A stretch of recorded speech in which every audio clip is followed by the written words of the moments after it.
Hi everyone, this is Shruti here, and in this video through Java we'll be creating a simple Java application using which we'll be able to manipulate and make changes to tables in the Cassandra database. So we need Cassandra SQL shell. Open this, you see that the test cluster is a default cluster that opens, and the IP address for this cluster is 127.0.0.1 and 9042 is the port. In the key space demo, I have created a table called users that is being signified by demo.users. So here the last name of the person is the primary key. I have in all 5 columns for this users table. You see here is there are 4 rows in this. And here we have imported the libraries for the DataStax core.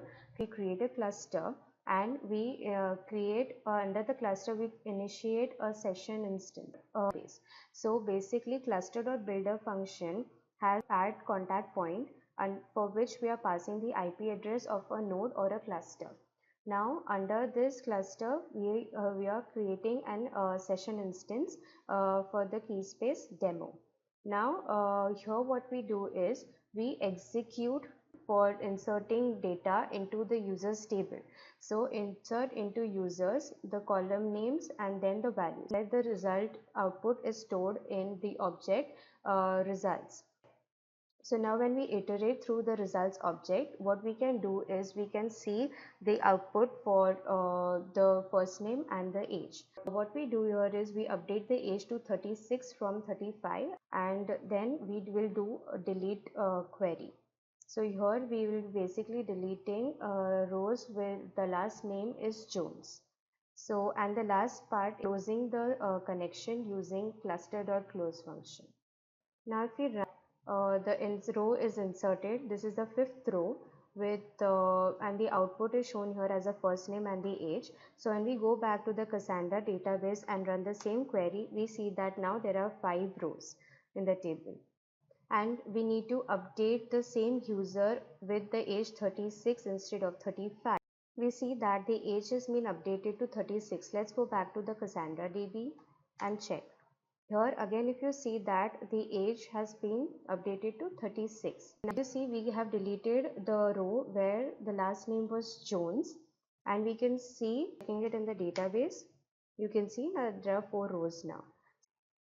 Another important part is we have to add these build dependencies in order for the connection to establish between the Java and the Cassandra. The second program is basically the same Java console application, just that we'll be exploring here connection policies, prepared statements, and the query builder. C is basically specifying what default action a node has to take in case of another node is down or there is a failover due to request timeout.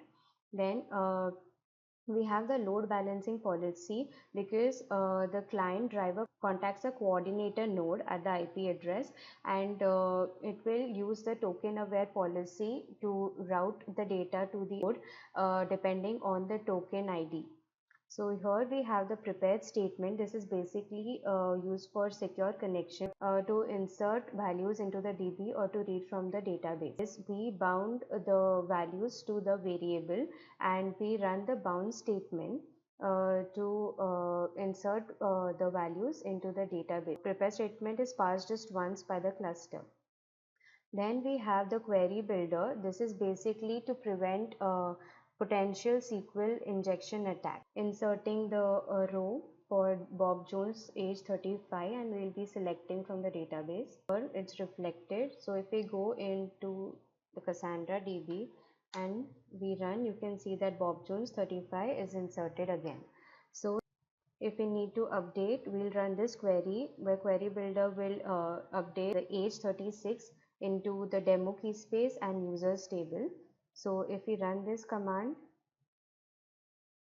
we will see that the age has been updated to 36.